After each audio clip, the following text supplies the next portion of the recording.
কিতাবীদের একদল চাহে যেন তোমাদেরকে বিপদগামী করিতে পারে, অথচ তাহারা নিজেদেরকেই বিপদগামী করে, কিন্তু তাহারা উপলব্ধি করে না।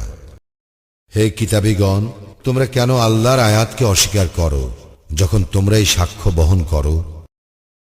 হে কিতাবীগণ, তোমরা কেন সত্যকে মিথ্যার সঙ্গে মিশ্রিত করো এবং সত্য গোপন করো যখন তোমরা জানো?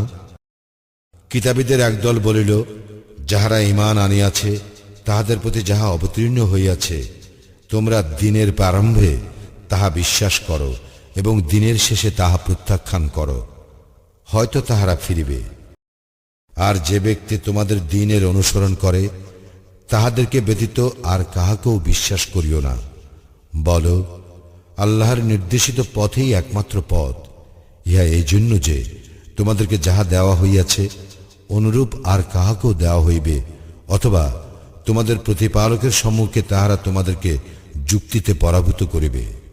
বলো, অনুগ্রহ আল্লাহরই হাতে, তিনি যাহাকে ইচ্ছা তাহা প্রদান করেন।